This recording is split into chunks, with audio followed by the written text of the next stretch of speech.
नमस्कार, मी आशुतोष पाटील. न्यूज 18 लोकमतवर मराठा आरक्षणासंदर्भात सर्वात मोठी सुपर एक्सक्लुझिव्ह मुलाखत आपल्या सोबत जोडले जात आहेत. छत्रपती संभाजी राजे आणि छत्रपती संभाजी राजेंकडून आपण जाणून घेणार आहोत की मराठा आरक्षणामध्ये काय घडामोडी होत आहेत. छत्रपती स्वतः मराठा आरक्षणाचं नेतृत्व करतायत का आणि ही वेळ का आली आहे आणि राज्याच्या राजकारणात त्याचे काय पडसाद उमटणार आहेत. राजे, स्वागत आहे तुमचं न्यूज 18 लोकमतवर.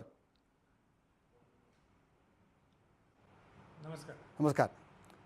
छत्रपतींवर मराठा आरक्षणाचं नेतृत्व करण्याची वेळ का आली? एक साधा सरळ प्रश्न. प्रथमतः तुमचा प्रश्न हा चुकीचा आहे. मी शिवाजी महाराजांचा, शाहू महाराजांचा वंशज आहे, यात सार्थ अभिमान आहे मला. पण मी आजपर्यंत किंबहुना 2007 पासून ते आजपर्यंत मी पूर्ण महाराष्ट्र पिंजून काढलं आहे. बरं. बहुजन समाजाला एकत्र करण्यासाठी त्यामध्ये मराठा समाजाचा एक समावेश होता आरक्षणाचा. म्हणून मी या माझ्या 14 वर्षाच्या जर्नीमध्ये, प्रवासात मी मराठा समाजाचा सेवक, मराठा समाजाचा घटक म्हणून मी काम करीत आहोत. ह्याच्या पुढेही काम करणार आहे. आणि जी शिवाजी महाराजांची कल्पना होती, जे स्वराज्य हे नुसतं मराठ्यांचं नाही आहे, तर 18 पगड जात 12 बलुतेदारांचं स्वराज्य हे आहे. 200 वर्षानंतर शिवाजी महाराजांचे वंशज राजश्री छत्रपती शाहू महाराज यांनी बहुजन समाजाला 1902ला आरक्षण दिलं. त्यामध्ये SC, ST, OBC आणि मराठा समाजाचा समाविष्ट होता. आणि माझा प्रवास हाच आहे की ह्या सगळा बहुजन समाज एका छताखाली कसा आणता येईल, बरं, या दृष्टिकोनातून माझा प्रयत्न चालू आहे. म्हणून मराठा समाजाला आरक्षण मिळावं हा माझा त्यातला एक भाग आहे. पण मराठा आरक्षणाला आता जी स्थगिती मिळाली आहे त्याला तुम्ही कोणाला जबाबदार मानता?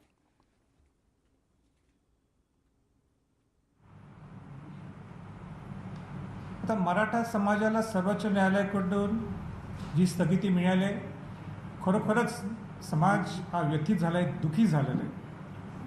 आता कोणाला दोषी ठरवण्यापेक्षा माझं उलटं आव्हान राहणाऱ्या सगळ्या राजकीय पक्षातल्या सगळ्या पुढारी लोकांना, मुख्यमंत्री असतील, विरोधी पक्षनेते असतील, की मराठा समाजाला आरक्षण हे राजकारणाच्या पलीकडे आहे. आणि माझी खरंच मनापासून, हृदयातून तळमळ हीच आहे की आपण या 4-5 दिवसात मी बघितलं इतकं वातावरण गढूळ व्हायला लागलेलं आहे की हा विषय राज्याचा आहे की हा सेंट्रलचा आहे की ह्या पक्षाचा आहे की त्या पक्षाचा आहे. वातावरण कोण गढूळ करतंय? आपण शिवाजी महाराज, शाहू महाराज, बोलू का? बोला बोला. संदीप, वातावरण कोण शिवाजी गढूळ महाराज, करतंय? शाहू महाराजांचा आयडिओलॉजी घेऊन आपण जाऊ ना. आपण घेऊन जाऊ ना सगळ्यांनी त्यांची आयडिओलॉजी घेऊन, आणि राजकारण बाजूला ठेवून समाजासाठी एकत्र येऊन आपण का माझं तुमचं करायला लागलेलं आहे? का आपण मुख्यमंत्री, विरोधी पक्षनेते एका व्यासपीठावर, विचारपीठावर येत नाहीत? आज माझंच उदाहरण घ्या. मी ज्यावेळी विषय परवा पार्लमेंटमध्ये घेतला आणि सगळ्या खासदारांना मी आव्हान केलं, चला आपण एकत्र येऊया, चला आपण पंतप्रधानांना भेटू. आणि मला आनंद आहे, सगळ्या पक्षातल्या खासदारांनी मला ते पत्र दिलं आणि पंतप्रधानांची भेट घेऊ म्हटलं. हे आपण सगळ्यांनी असं राज्यात सुद्धा करणं गरजेचं आहे. म्हणून कोण जबाबदार आहे त्याच्यापेक्षा सगळ्या पुढाऱ्यांची ती जबाबदारी, असं मला या प्रसंगी सांगायचं आहे.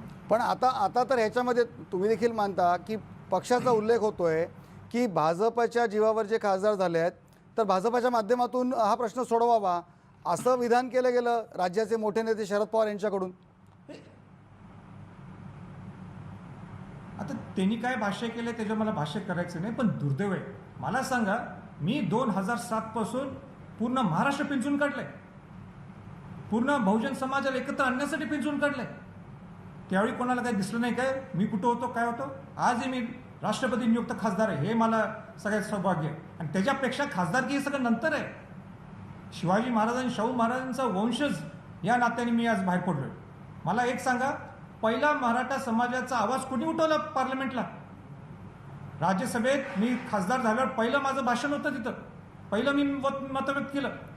पहिल्यांदा जर कोणी आंदोलन केलं असेल पार्लमेंटच्या समोर गांधीजी पुतळ्याच्या समोर तर ते संभाजी छत्रपतींनी केले 2 प्लाकार्ड्स घेऊन. आता आनंद आहे, सगळे खासदार आता आवाज उठवायला लागले. हे सौभाग्याची बाब आहे, चांगली गोष्ट आहे. पण मला जर तुम्ही धरलं तर मी पक्षाच्या पलीकडे, मला पक्ष हे सगळं नंतरच्या गोष्टी आहेत. समाज महत्वाचा आहे, नक्कीच. शिवाजी महाराजांचा, शाहू महाराजांचा विचार महत्वाचा आहे. आणि मला आज परत एकदा सांगायची वेळ आलेली आहे, या मराठा समाजाने सगळ्यांना मोठा भाऊ म्हणून काम केलेलं आहे, लढवाय समाज म्हणून काम केलेलं आहे. आज या समाजाला वाचवण्यासाठी सगळ्या पुढाऱ्यांनी पक्षाच्या पलीकडे सगळेजण एकत्र या, नाहीतर समाज तुम्हाला कोणालाही माफ करणार नाही. नक्कीच राजे, आपण सगळे छत्रपतींचा वारसा सांगतो, शाहू फुलेंचा महाराष्ट्र, त्याच्या परंपरेचे आम्ही गोडवे गातो. पण मग असं असताना सुद्धा एक मराठ्यांना हे आरक्षण हक्काचं आहे, त्या मुलांच्या शिक्षणाचा प्रश्न आहे, आरक्षणाचं घोडं अडतंय कुठे, काय प्रॉब्लेम आहे आता? नाही, आता विषय हा न्यायप्रविष्ट आहे आणि म्हणून मला असं वाटते की या सगळ्यांनी एकत्र यायला पाहिजे, प्रामुख्याने सरकारने ती जबाबदारी घ्यायला पाहिजे. कारण प्रथमदर्शनी हा विषय राज्यस्तरीय आहे.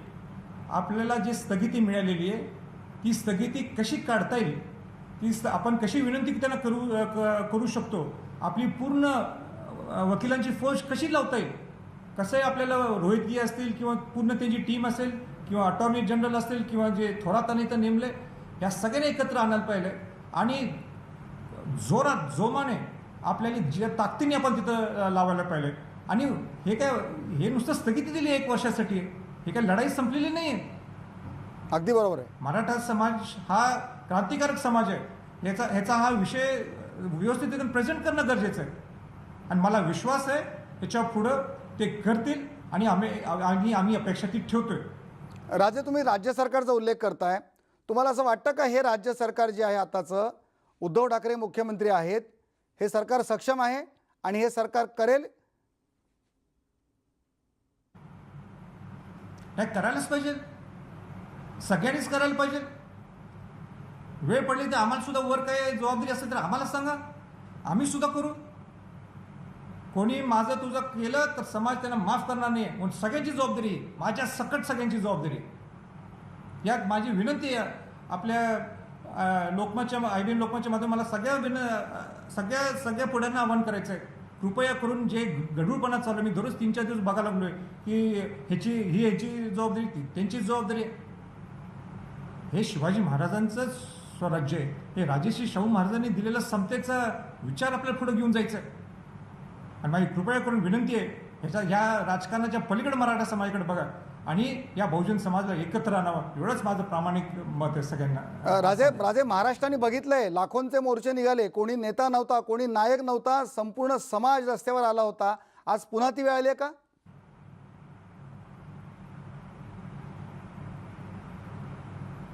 निश्चित आहे की 58 मोर्चे हे यशस्वी का झाले, त्याला कारणच हे आहे की तिथं मराठा समाजावर OBC सुद्धा समाज होता आणि मध्यंतरी 2-3 स्टेटमेंट्स अशी इकडे तिकडे झाले होते, त्याच्यामुळे OBC समाज डिस्टर्ब झाला होता.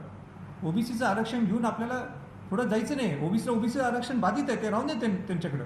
मराठा समाजाला SCBCमध्ये कसं आपल्याला घेता येईल या दृष्टिकोनातून नियोजन करायला पाहिजे. आणि मी जी सोशल इंजिनिअरिंगच्या ज्या गोष्टी मी परवा मुंबईत सगळ्यांशी भेटलो, मग ते माजी खासदार राठोर असतील, मुस्लिम समाजाचे ते OBCचे मुख्य मनियार असतील, माझं शेंडगे धनगर समाजाचे शेंडगेंशी माझं बोलणं झालं. बरं, सगळ्यांनी घेऊन चाललो मी. आता मला सांगा, राजे शाहू महाराजांच्या जनक बहीण चंद्रबाबा घाटगे हे त्यांचं लग्न होळकरशी झालं, पहिला जातीविवाह घडला होता. धनगर समाजाला सुद्धा आपल्याला बरोबर घेऊन जायला पाहिजे. नाही, पण आता धनगर समाजाची भूमिका काय आहे? आता धनगर समाजाची भूमिका काय आहे? आणि OBC सुद्धा, त्यांचा देखील मुद्दा महत्वाचा नाही की त्यांच्या आरक्षणाला धक्का लागता कामा नये. निश्चित आहे, मी धनगर समाजाच्याही बरोबर आहे. मला सांगा, मी शिवाजी महाराज शाहू महाराजांचा वंशज आहे, त्यांना त्यांचा हक्क तो त्यांना मिळायला पाहिजे. पण ह्याचा अर्थ नाही आहे की 80% हा गरीब मराठा समाज आहे. या गरीब मराठा समाजाकडे कोण बघणार? नुसतं आयुष्यभर लढायचंच काही नाही, आयुष्यभर नुसतं बलिदान द्यायचं काय? आज 58 मोर्चाच्या वेळी 42 लोकांनी बलिदान दिलं. आज सकाळी मला मुद्दाम सांगायचं या प्रसंगी की जो बीडचा मुलगा विवेक त्यांनी आज आत्महत्या केली. आत्महत्या काय हा पर्याय आहे का? माझी हात जोडून मराठा समाजाच्या सगळ्यांना नम्रतेने विनंती करायची आहे की आत्महत्या हा पर्याय नाही. आपण लढवाय समाज आहोत. आपण क्रांती करू शकतो, क्रांती करणार, आपण इतिहास घडवणार. पण म्हणून बलिदान या गोष्टीसाठी देऊ नये. आम्ही तुमच्या सोबत आहे. आम्ही तुमच्यासाठी भांडायला सक्षम आहोत आम्ही. पण कोणी नक्कीच आत्महत्या करू नक्कीच नये, आत्महत्या अशी माझी आत्महत्या महाराष्ट्र त्याच्यावर सरकारची उपाय असू शकत नाही आणि हे त्याचं फलित असू शकत नाही. अशा प्रकारे राजे, असं आहे की या राज्यामध्ये 18 पगड जाती आहेत आणि राजे म्हटलं की हे राजे सगळ्यांचेच प्रतिनिधी म्हणून समजले जातात. मग ज्यावेळेस मराठ्यांच्या आरक्षणासाठी आपण जेव्हा आवाज उठवतो तेव्हा बाकी हा जो समाज आहे तो समाजसुद्धा तुमच्याकडे आशेने पाहतोय. त्याला तुम्ही काय सांगाल? नाही, मी त्यांच्या बरोबर, मी मगाशी सुद्धा सांगितलं, मी शिवाजी महाराज शाहू महाराजांचा वंशज आहे. मी नुसतं मराठ्यांचा नाही आहे, मी बहुजन समाजाचं आहे. बहुजन समाजाला एकत्र करणं ही माझी जबाबदारी आहे, माझं कर्तव्य मी समजतो आणि त्या ह्याच्यानेच बाहेर पडलो आहे. आणि म्हणून जे सगळ्यात महत्त्वाचं तुम्ही लक्षात घ्यायला पाहिजे, राजर्षी शाहू महाराजांनी जे आरक्षण दिलं ते म्हणजे अनुसूचित जाती, जमाती, ओबीसी आणि मराठ्यांचा समावेश होता. आज एका छताखाली जर तुम्ही मराठा समाज आणलं तर जाती विषमता कमी होईल. त्याच्यासाठी माझा लढाई. ते सुखाने एकत्र जसं पूर्वी राहत होते तसे सुखाने ते राहतील. पण आर्थिक निकषांचा जेव्हा आपण विषय काढतो, खरं म्हणजे ही जी आर्थिक दुर्बळ जी आहेत, आर्थिकदृष्ट्या दुर्बळ, हे वेगवेगळ्या समाजांमध्ये आहेत. मग त्यांचा विचार आपण कसा करणार? नाही, आत्ताचा जो विषय आशुतोषजी जो तुम्ही विचारलाय तो जरासा वेवर होईल. पण सगळ्यात माझा महत्त्वाचा मुद्दा होता जो मराठा समाजाशी कनेक्टेड आहे तो EWSचे आणि आर्थिक दुर्बल घटक आहेत, ज्यांना ST, SC, OBC आहेत, त्यांना ऑलरेडी सवलती मिळणारच आहे. SC, ST, OBCना सवलती मिळाल्या आणि SCBCला सुद्धा त्याच्यात घेतलं होतं, त्यामुळे त्यांना सवलती मिळाल्याच असत्या. प्रश्न होता नुसता 10% जो EWSला आर्थिक दुर्बल घटकांना जो दिलेला विषय, तिथं थोडा मराठा समाजाचा विषय होता की आपण ते घेऊ. पण ते आपण जर ते घेतलं तर मग आपल्याला सामाजिक मागास असं सिद्ध केलं ना, कायदा झालेला आहे. उद्या तुमचं SCBCचं सर्वोच्च न्यायालयामध्ये स्थगिती मिळालेली. उद्या तुम्ही हे जर 10% घेतलं तर ते उद्या तुमचं सुप्रीम कोर्टात स्टँड होणारच नाही. आणि EWS हा कुठल्या एका समाजासाठी नाही आहे. या 48 जे 52% सोडून 48% जे लोक राहतात त्यांच्यासाठी आहे. आणि म्हणून माझा अनेक त्याच्याबद्दल मी सरकारला विनंती केलेली आहे की जे 10% हे काय आहे, 10% हे सुपर न्यूमररी आहे. सुपर न्यूमररी म्हणजे अलौकिक पद्धतीने हे एक्स्ट्रा कोटा दिला जातो. म्हणजे 100 जर सोडले, 100 सीट्स 100 जर सोडले तर हे 10% एक्स्ट्रा सुपर न्यूमररी सीट्स आहेत. त्याला सेंट्रल गव्हर्नमेंट हे एक्स्ट्रा बजेट देणार. माझं सरकारला विनंती काय होती की जे त्यांना सगळे अटॉर्नी जनरल कुंभकोणी आणि सगळे पूर्ण तिथं सगळी सिस्टम बसलेली होती, मुख्यमंत्री होते, त्यांना मी सांगितलं जसं सेंट्रल 10% देते तसं तुम्ही जर 12% सुपर न्यूमररी एक्स्ट्रा शिक्षणाच्या सीट्स देऊ शकतो आपण टेम्पररी. जोपर्यंत स्थगिती सर्वोच्च न्यायालयात आहे 1 वर्षाची, तोपर्यंत जर तुम्ही दिलं तर आणि हे जर चालूच शकलं तर बरेच प्रॉब्लेम्स सगळे सॉल्व्ह होतील. उद्धव ठाकरेंनी तुम्हाला काय आश्वासन दिलं या संदर्भात? काही गरज नाही. आणि एकदा EWS मध्ये काय म्हटलं, उद्धव ठाकरेजींनी तुम्हाला या संदर्भात काय आश्वासन दिले का? उद्धव ठाकरेंनी आश्वासन दिलेलं आहे की आपण ह्याच्यात लक्ष घालू. त्यांनी लगेच मला अशोकराव चव्हाण आणि कुंभकोणी त्यांनी सांगितलं की आम्ही ताबडतोब आम्ही सगळं पत्रव्यवहार करू. मग AICTE असेल, मेडिकल काउन्सिल असतील की आपण 12% आपण कसं वाढवू शकतो extra seats at the cost of Maharashtra government. हे जर झालं तर उत्तम आहे. बरं, यासाठी काही टाइम फ्रेमची निश्चिती करण्यात आली आहे? जर आता तिथं गेला नाही आता टाइम फ्रेम नाही, त्यांनी युद्ध पातळीवर करावं, लवकर करायला पाहिजे. पण ते मुवमेंट त्यांनी सुरू केली. पण एकीकडे आपण पाहतोय की कोरोनाची परिस्थिती जी आहे, राज्यामध्ये क्रायसिस आहे, राज्य सरकारकडे पगारासाठी पैसे नाही, राज्यापुढे आर्थिक संकट खरंच आहे. अशा परिस्थितीमध्ये तुमच्यासमोर सर्वंकष विचार तुम्ही जर केला तर हे शक्य होईल का अशा प्रकारे? नाही, हा महत्त्वाचा प्रश्न आहे की एवढी कोरोनाची महामारी निर्माण झालेली आहे, बजेट सगळे कटडाऊन झालेले आहेत, पेमेंट्स सगळ्यांचे स्टाफचे पेमेंट्स कमी झाले आहेत. पण कुठंतरी मग ह्या मराठा समाजाकडे काय बघायचं आपण सांगा ना. त्यांनी आजपर्यंत सहन करत झालेत ना, ते एवढे वर्ष सहन करत आलेले आहेत. आज ह्या 80% गरीब मराठा समाज आहे, आत्महत्या एवढे व्हायला लागलेले आहेत. सगळ्यात शेतकरीच हा मराठा समाज आहे, सगळ्यात बहुतांश सगळं मराठा समाज आत्महत्या आजपर्यंत. त्यांच्याकडे कोण लक्ष देणार? नक्कीच. पण आणि आजवर या मराठा समाजाचे आणि काहीतरी अडचण पुढे राजे आजवर या मराठा समाजाचे एवढे लोकप्रतिनिधी, मग राज्यात असतील केंद्रात असतील, इतक्या प्रमाणात लोकप्रतिनिधी या समाजाचे असताना देखील या समाजाच्या मागण्या पूर्ण करण्यासाठी आज अशा प्रकारे संघर्ष करावा लागतोय, ही निश्चित खेदाची बाब आहे. निश्चित केलं जावं. आणि एवढे वर्ष का झालं नाही हा मोठा प्रश्न आहे. 40 वर्ष मराठा समाज लढा लागलेला आहे. आज मागासवर्गीय आयोग तयार झालं आणि मग मराठा समाजाला सामाजिक मागास सिद्ध केली, आत्ताच झालं. हे अगोदरच व्हायला पाहिजे होतं. तामिळनाडूसारख्या ठिकाणी 69% आरक्षण आहे. 30 वर्ष सुप्रीम कोर्टात लढा चालू आहे. आपण काय करायला लागलो? या मराठा समाजांच्यावर नुसतं खेळ करायचा का? त्याला आम्ही राजकीय पुढारी सुद्धा जबाबदार आहोत. 20% जो श्रीमंत पुढारी वर्ग आहे मराठा समाजात, यांनी खेळ केला या 80%चा, असं म्हटलं तर काही चुकीचं नाही. त्यांच्याकडे लक्ष देणं गरजेचं आहे. आणि पहिल्यांदा सगळे जे 20% श्रीमंत मराठा वर्ग आहेत, या नेते मंडळी, त्यांची आमची सर्वांची जबाबदारी, माझ्यापासून सर्वांची जबाबदारी. नक्कीच. राजे, आता या सगळ्या संघर्षामध्ये तुमचं नेतृत्व आहेच. तुम्ही आधीपासून जसं म्हणालात तसं की या संघर्षामध्ये तुम्ही मराठा समाजाबरोबर होतात. आता तुम्ही आहात, उदयनराजे आहेत, दोन्ही राजे या लढ्यामध्ये आता आणखीन जोमाने काम करतायत. दोन्ही राजांमध्ये एकवाक्यता आहे का? काय वेगळं काहीच नाही आमच्यात. आम्ही दोघं घराने एकच आहेत. ते त्यांच्या ठिकाणी मोठे आहेत, आम्ही आमच्या ठिकाणी मोठं. त्यांची मांडणी वेगळी आहे, माझी मांडणी वेगळी आहे. पण शेवटी शिवाजी महाराजांची ते वंशज आहे, शिवाजी महाराजांचा मी वंशज आहे, शाहू महाराजांचं मी वंशज आहे. नक्कीच. पण असं आहे की छत्रपतींना जो मोठा पाठिंबा मिळतोय, जनतेची सेवा करणं, जी छत्रपतींना जो पाठिंबा मिळतोय, तुम्हाला असो उदयनराजेंना असो, पण हा जो पाठिंबा मिळत असल्यामुळे राज्यातील काही प्रस्थापित नेत्यांच्या मनात अस्वस्थता निर्माण झाली आहे.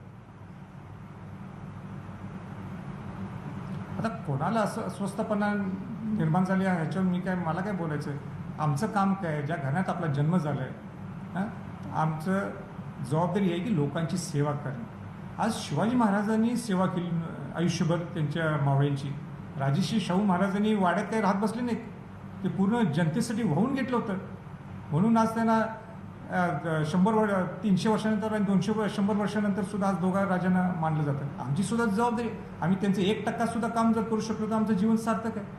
पण दुसरे नेते काही अस्वस्थ होतील, तो त्यांचा प्रश्न आहे. आम्ही काही अस्वस्थ झालो नाही. आमचं काम आहे, आम्ही करत राहिलो आणि करत राहणार. मग आता महत्त्वाचा मुद्दा सारथीचा. सारथी या संस्थेला जो निधी उपलब्ध करण्याहून जे राजकारण झालं आणि आता जो निधी उपलब्ध करणार म्हणून सांगितलं जाते, तुम्ही समाधानी आहात का? निश्चित समाधानी नाही.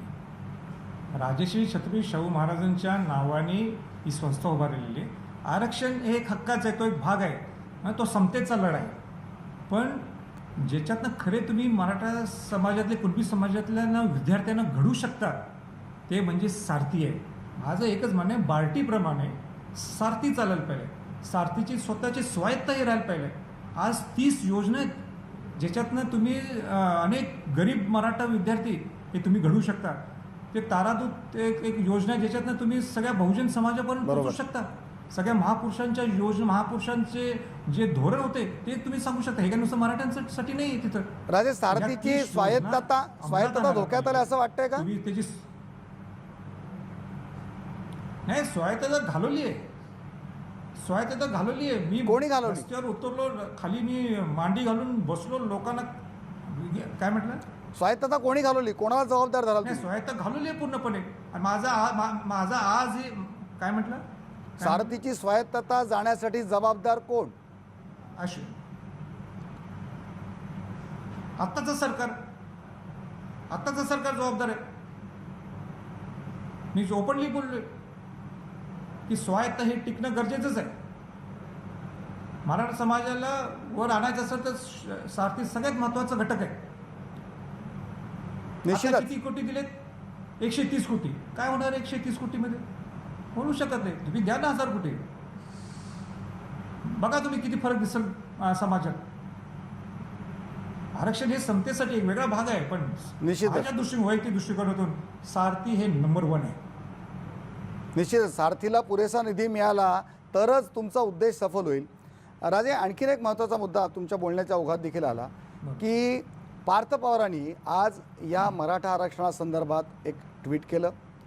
पार्थ पवारसारखं एक नवीन नेतृत्व पवार घराण्यामध्ये या निमित्ताने पुढे येते का, आणि पार्थ पवारांच्या नेतृत्वाबद्दल तुम्ही काय सांगाल?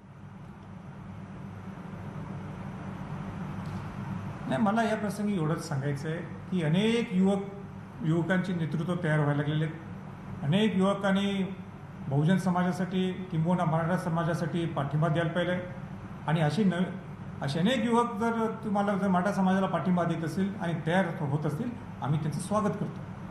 पण स्वतः उपमुख्यमंत्री अजितदादा पवार असताना पार्थ पवारांनी अशा प्रकारे पुढाकार घेऊन करणं, याचे वेगवेगळे राजकीय कंगोरे, राजकीय अर्थ काढले जात आहेत, त्याबद्दल आपली प्रतिक्रिया? माझी आशुतोषजी माझी विनंती राहील की मी माझ्याबद्दलच बोलतो.